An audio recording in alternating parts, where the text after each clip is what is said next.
Hi everybody, I'm Sarah. I'm the Real Simple Mama. I am out here lounging with my girls. And yes, no, we're not talking about you.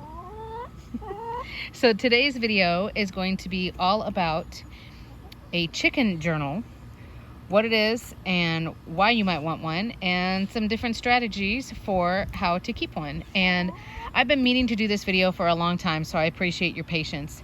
And I think that everybody who has chickens should keep a chicken journal. I do have some examples of what I'll show you in a little bit, but I figured this is more fun to watch than staring at my ridiculous face for the entirety of the video. So I have had chickens for about 3 years. I've always had just a backyard suburban flock, and I love data and analysis and patterns and being able to go through and see trends and why something may have happened, and when you change something, here was the results. And so I think that having a chicken journal is a great idea. Now, by chicken journal, I don't mean like, dear diary, today, my chicken pooped and I stepped in it. It's not like that. And by chicken journal, if we want to define what it is, it's just one central place, and it can be digital or it can be an actual, you hold in your hand type of notepad or journal. And again, I'll show you some physical examples here in a little while. But it's basically just a database and a place where you have everything in one place having to do with your flock.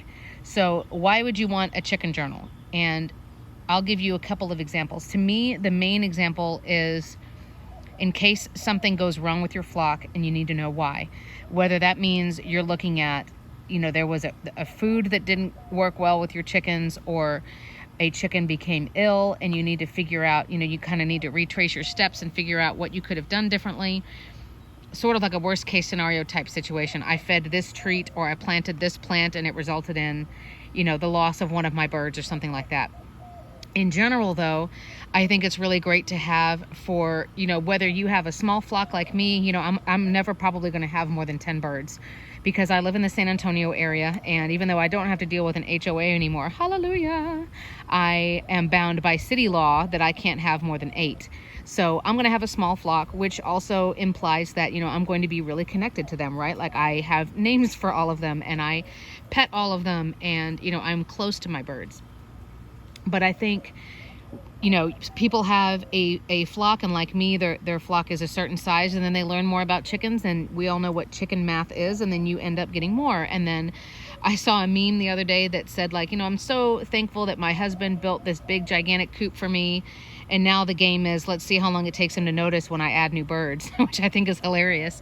So it's a way for you to have, information when you're adding new members of the flock, for you to just keep breed information, layer information, where all of your supplies are and all of that stuff. And that's for you and your reference. That's if you are going to have a chicken sitter, a fellow chicken tender or a neighbor or a loved one who is going to come in and watch your birds because, like for me, you are recovering from a surgery, or you are going out of town or something like that. There are also vets, even in big cities, who will see chickens. And so that way you have all of the information in place of, okay, well, when did you change brands of food? Or when was the last time you dewormed your chickens? Or how old is this chicken? When were they hatched? Or what hatchery did they come from? And that way you can say, well, let me show you, flip to page 51, and it's right there.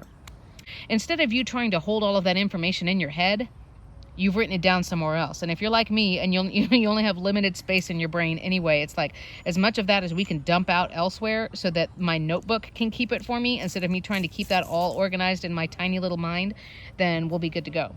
I am also going to make an article on realsimplemama.com. Just do a search for chicken journal. It'll be up by mid-May of 2020, and I will have a free PDF download. Basically, like if I was going to publish a chicken journal and sell it, which I may do eventually, actually, but if I was going to do it, this is everything, me being crazy OCD and over detailed and unnecessarily specific and, just being really thorough. This is everything that I would have. But so your options are, either something digital, which would be a pretty long file or a crazy spreadsheet, but if that's more convenient for you, then cool. And if not, then I mean, even Dollar Tree has like little spirals, and you guys know I'm a huge fan of Dollar Tree. These flip-flops are Dollar Tree also, by the way. Spare no expense. But just having some little notebook, but have it be dedicated for your chickens. And you're gonna need more pages in the back because you may think you're not gonna add any more birds, but I'm here to tell you, you're gonna add more birds. And you're gonna wanna give them other treats, and you're gonna wanna give them plants, and you're going to want to build them swings and instruments and, you know, all kinds of other craziness. And if you're going to keep a physical chicken journal, you could of course keep it in your house. Or if you've got anywhere to keep it inside or outside your coop, just put it in a Ziploc and seal it. And then, you know, tape it or hook it in a way that, you know, water doesn't go into the Ziploc, but keep it on or in your coop. And that way it's out there, and just put a pen or a Sharpie or something in there. So what kind of things should you have in your chicken journal? And I'm going to try to do this in a chronological, organizational type thing. But again, if you just don't want to listen to me talk about it, or if you are a visual person, then you are welcome to go find the article on realsimplemama.com. Again, I'll have a free PDF download that's basically going to be the table of contents that's going to be the written out version of what I'm going to tell you now. So the first thing, you know, if I was starting my chicken journal, and if you guys think there would be any interest, I mean, I wouldn't look to make a profit off of it, but, you know, I might make an ebook or something that you can print out. But after my table of contents and, you know, all of that stuff, the very first thing I would have is just your bird information of, this is all of the, you know, the demographics basically, and sort of like you're making a baseball card for each of your chickens, where you're saying all of the information that you know when you get them. Now that includes if you got them as chicks or you bought them as eggs or whatever, you do want to include the hatchery and where that hatchery is located if they were shipped to you, for example. Calypso, who is the black one right over there, she's the only one that I've had from a chick, and I got her when she was a week old. So in my chicken journal, which I'll show you later, and it's an organizational mess because I started it 3 years ago, so I wish I could go back and do it over again. But I have the hatchery. I got her from a Tractor Supply, but I know where the hatchery was, and I know what city it was in, and I know the date that she was hatched.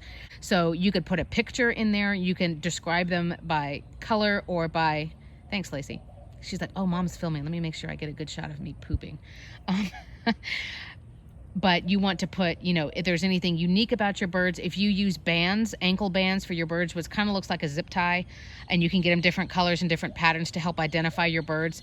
If you got your birds when they were older, just do as much of that as you can. My other 4, so you can see they've split up for me nicely, like they're coordinated. So Calypso, the one on your right, who's over by herself, she's the one who I have from a chick. So I have a lot more information from her. The other 4 birds I actually got at multiple times from the same lady who had a whole bunch of chickens free ranging. So I have her name and the date that I got them and their approximate age and their breed. But she kind of just let them, you know, be wild on a couple of acres of her property. So she doesn't know exactly when they were hatched or anything like that. I mean, and you could start going crazy and put, like, if it's a mixed breed or a mixed bird, like, you know, the rooster, their father was a blah, blah, blah, and their mother was a da-da-da-da-da. You know, you can get kind of ridiculous. But just all of the basic breed information, all that kind of stuff. And I would think a photo or a sketch if you're artsy, or, you know, at least just a basic color description. And this is in case, you know, you're not home and something goes on with your chickens and your chicken tender is like, you know, help, what do I do? Or you need to talk to your vet or whatever. Just have that information in there anyway. The next thing I would put is a list of all of your supplies. And if you have a date of when you got that certain product or when you started using that brand or that flavor or that whatever, I would put the date in too. Like I said, I am a data fiend. I love analysis, whether it's for me and my calories and my macros and weight loss, or for my workouts and, you know, how many reps I can do now and how fast my mile is as opposed to 6 months ago. You know, I do it for all kinds of things. I like being able to measure that stuff. So I like looking at when I started using a certain brand of food, when I changed brands, and you can put everything in there, but let's do a really quick list. If you want to put in, you know, the coop and when you got it, if there's a warranty or anything like that and when it would expire. The other supplies that you would use in your coop is if you have PDZ, pine bedding, you can put, you know, anything that you want to, any kind of food grade safe plastic bucket or waterer, the feeder, the grit, the oyster shell, anything else that you give them. If you put any kind of additive in their water, whether it's Rooster Booster, which is just sort of like a vitamin powder, that you could put in, or if you put in raw apple cider vinegar, or you put in raw garlic, or blah, blah, blah, the list goes on. But I would put every product that your chicken is around or in. So my peat moss is there, all of the supplies that are in my coop, which, I mean, I say all of, it's 2. The water sealant that I used for the coop, just any product. And that way we don't go, I'm sure I'll remember that. Yeah, no, you won't. If you're like me and you've had young children and, you know, you're trying to run a business at home, and I mean, save your brain space for things that you have to remember. But it's kind of like trying to memorize your grocery list. Like it's just silly. Write it down and then you don't have to think about it. So then you're going to want to have, this was the medication, this was the dosage, this was when I did it. And you want to do that, number one, so you can remember, like, how long do you have to discard eggs? Because sometimes you have to do that, you know, and when can I start getting their eggs again? But also a lot of those medications, like ivermectin, for example, which is for certain kinds of worms, and it's topical, it's not a shot. But you have to do it once, and then you have to do it again 6 weeks later. So any kind of medical type stuff. I would also keep track of. Next, I would do things that are a little bit more lighthearted and fun. I would do the normal egg schedule or egg routine, but know that that's going to change over time. So basically what I mean is, like, I know my chickens so well that if I see an egg in there, even though 3 of them lay brown eggs, I can tell you whose it is. Depending on what time of day the egg got laid, I know who it is. And just having that familiarity will really help you again. And I hate to be morbid, but it's just in case there's a worst case scenario type situation and you're like, wait a minute, that one egg that's always very dense and it's a little bit darker brown than the others, I haven't gotten one of those in 4 days. Oh no, that's Calypso. Something might be going on with her. Or she may just be getting older. But then, you know what I mean? You have the data. You can't do the analysis and you can't help your birds and you can't try to learn and be better if you don't know, right? So I know about what time everybody lays. Like she, for example, that's Calypso on your left. She lays a little bit darker egg and she usually lays a little bit later. Now, a side note, your chickens do need a couple of hours of sunlight before their body kind of kicks into egg laying mode. So on cloudy days, you'll get less. And on days that are shorter, right? Like in your winter, you're going to get less eggs. I would put things in there about eggs. I know that both of my Easter eggers, which are my kind of like my mutt birds, my 2 brown ones, I know that they don't lay eggs as much, even though they're the same age as my other girls, and they tend to have a lot more oviduct or reproductive system problems, and they also are the ones who are most prone to having problems just with eggshell strength. Even though everybody's got access to the same amount of stuff every day, right? They're just the ones who are just prone to more problems. So you can start having all of the egg observations and the egg routine and all of that kind of stuff, kind of like you're punching in their punch card for work. Another thing that I would have in a chicken journal is a treat log. Now don't freak out. I'm not expecting you to write down every treat that you ever give them ever. But if you are a parent or if you've ever raised a child, you know that when a baby is first starting solids, there are so many concerns. There's concerns of, are they going to like it? Are they going to choke on it? Is it safe for them? Do they have an allergy? You know, does it make them have some kind of crazy reaction? And when you at least introduce a new food or treat to your chickens, I would make a note of that. Here's a reason why, and I'll give you a couple of examples. When I was, I think I had just gotten Blue and Flopsy, my 2 brown chickens, my 2 Easter eggers, from Yuriko, my friend who was downsizing her flock. And I came out and gave them a treat. And the next morning, you know, I'm out here, I'm just watching everybody poop basically and do chicken stuff. Like, I want to see everybody eat, I want to see everybody drink, I want to see everybody doing chicken stuff. And everybody was pooping like black. And it freaked me out. And I thought, oh God, oh God, oh God. You know, and so my mind starts escalating to like level 12 of like, what is going on? And I went back and I looked in my little journal. Well, the day before, I gave them like a whole bag of frozen blueberries. And then it was like, okay, nervous new chicken mom here. I'm an idiot. Never mind. Okay, stand down, guys. False alarm. It was just blueberries. So in a lighthearted way, that's a good reason for you to have something like that. But, you know, again, if chicken starts acting weird, if they're not laying as well, or hey, on the flip side, like I'm going to try this in the next few weeks. I keep reading in my San Antonio chicken group that if you give your chickens plain Greek yogurt, and remember, we never ever give them anything that's rotten or that's molded, but a lot of people, like if the expiration date has passed, even if it looks and smells fine, people won't eat it. They'll throw it. So they've been giving like technically expired, quote unquote, Greek yogurt to their chickens. But again, it doesn't have any mold on it. It doesn't smell. Like, it looks fine. They just, you know, the people are, you know, leery of eating it, giving it to their chickens, and apparently it increases their egg production. And it's like, oh, okay, because you're giving them extra calcium and extra protein, and like, huh.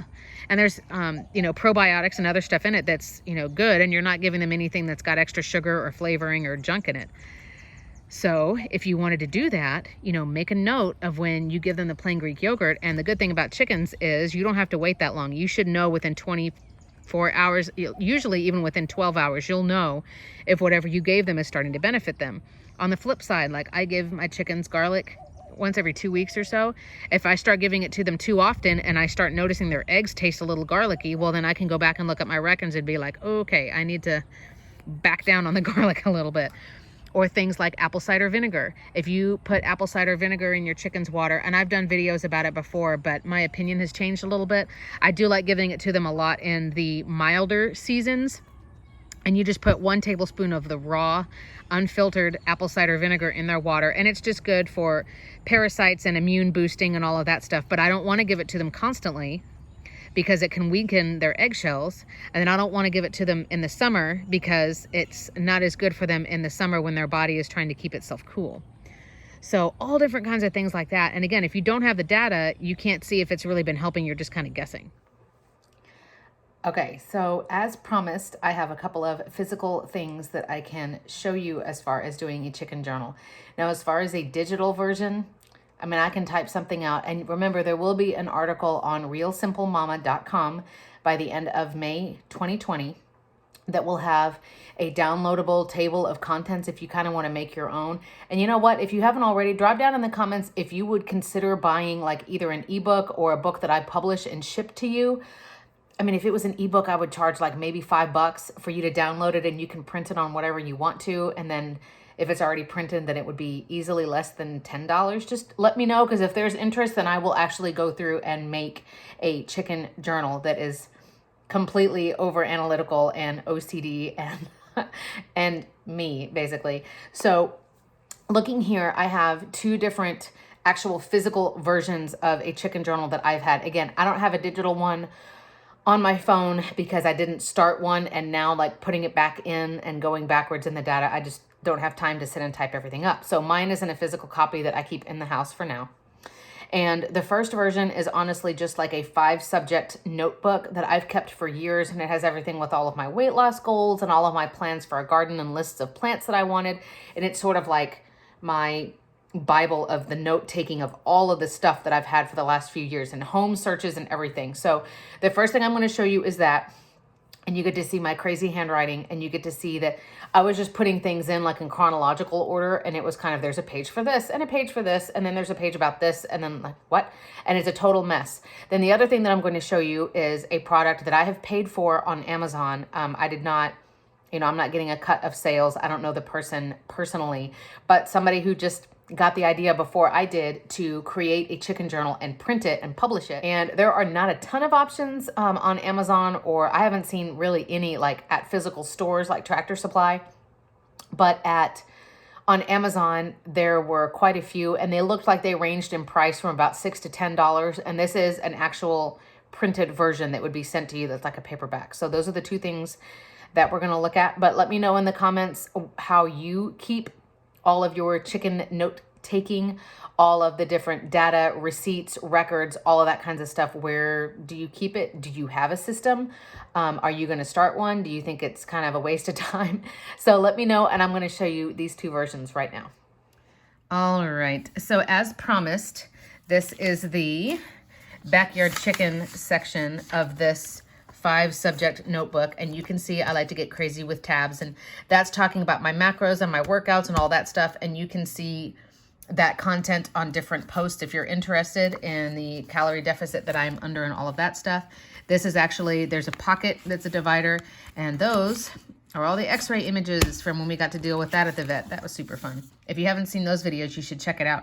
I do have the Prayers for Flopsy set of videos, but that was the basic breed information. This was when I was figuring out about the laws for where we were living, because then it changed We had to get rid of a couple of roosters, so that was the information for the people who were willing to take them. And then I just started, this is all notes that I took before we actually got the chickens, about different supplies that you need, all of that kind of stuff. I do have a lot of articles about this stuff on realsimplemama.com as well. So this was showing, you know, if they were hatched on that date, then this was when they would, you know, be 18 weeks. And those were things that I was going to start looking into. This was like chick milestones. I may go back and do an actual, an article about the milestones, about you can expect them to be fully feathered at about 6 weeks. And then in 8 weeks, you can move them outside and blah, blah, blah, blah, blah. Okay, other things I was looking into. This was the expenses when I was looking at, you know, okay, how much are we, how much are we paying for these guys? So I was typing up all of the prices of everything. And then I was leaving random blank pages, which now looking back makes me insane. Here are good things that are treats for them. And then I was learning about what's poisonous for them. Ugh. This was the whole Bumblefoot saga. And you can see the whole nightmare of, on this date, I did this. And then on this date, I did this. At these different times for Blue's original name was Moppet. I had Flopsy and Moppet. And those are Beatrix Potter characters from Peter Rabbit. So, but as you can see, it would be nice if I had like a graph to write this in, and then also like looking at this now, it just stresses me out. It's chicken meds. Here's the instructions for the ivermectin. Chicken garden plants when I was doing research on what can they eat and what is safe and blah, blah, blah, blah, blah.